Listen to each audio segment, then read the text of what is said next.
বিজয়ের দিনে ক্যারিবিয়ান দ্বীপপুঞ্জে প্রথম টি-20তে টাইগারদের জয়কে বড় উপহার বলছেন সাবেক টাইগার তারকা মোহাম্মদ রফিক। সাবেক অধিনায়ক হাবিবুল বাশার সুমন বলছেন, পরের ম্যাচগুলোতেও এমন দলীয় পারফরমেন্স দেখাতে হবে ক্রিকেটারদের।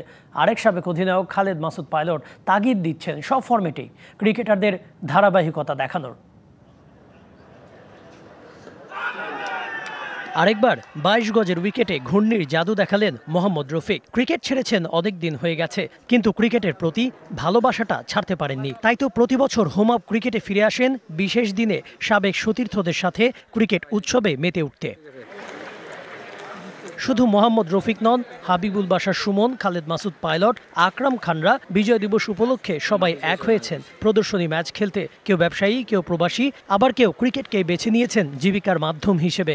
বিজয় দিবসের দিনই সবাই খবর পেয়েছেন ওয়েস্ট ইন্ডিজের বিপক্ষে সিরিজের প্রথম টি-20তে বাংলাদেশের জয়ের, যাকে বিজয় দিবসের বড় প্রাপ্তি বলছেন তারা। আলহামদুলিল্লাহ, আমি মনে করি যে বাংলাদেশের জন্য আজকে একটা বড় দিন।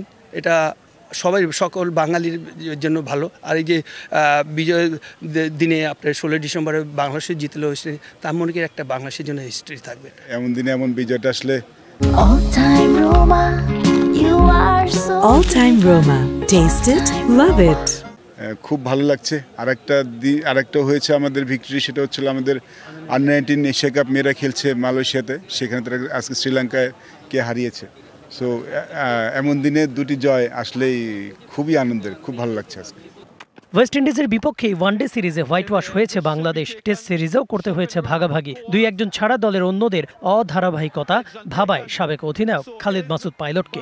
আমরা হয়তো একটা ম্যাচে জয় পাচ্ছি, আবার দেখা হলো যে 5-7টা ম্যাচ হেরে যাচ্ছি, যেটা আমাদের টিমের জন্য ভালো। অনেক ম্যাচিওর প্লেয়ার আছে এই মুহূর্তে, আমার কাছে মনে হয় যে সিনিয়র প্লেয়ার অনেকেই নাই।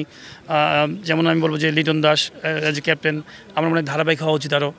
সাবেক অধিনায়কদের মতে বোলাররা মাঠে ঠিকঠাক পারফর্ম করছেন, তবে ব্যাটারদের আরও মনোযোগী এবং সতর্ক হওয়া প্রয়োজন। দেখুন, এরকম উইকেটে হয়তো এটা 180-90 উইকেট ছিল না। আমরা পরে দেখেছি ওয়েস্ট ইন্ডিজ ব্যাটসম্যানরাও কিন্তু স্ট্রাগল করেছে। সো ভালো হলে তো ভালো হতো।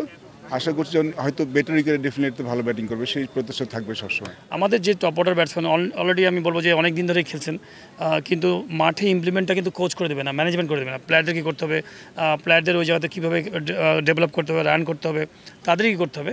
সাবেকদের আশা প্রথম টি-20র জয়কে প্রেরণা হিসেবে নিয়ে শর্টার ফরম্যাটের সিরিজ জয় করে ক্যারিবীয় দ্বীপপুঞ্জ থেকে ফিরবে লিটন মিরাজরা। Kanak Mahmud, DBC News, Dhaka.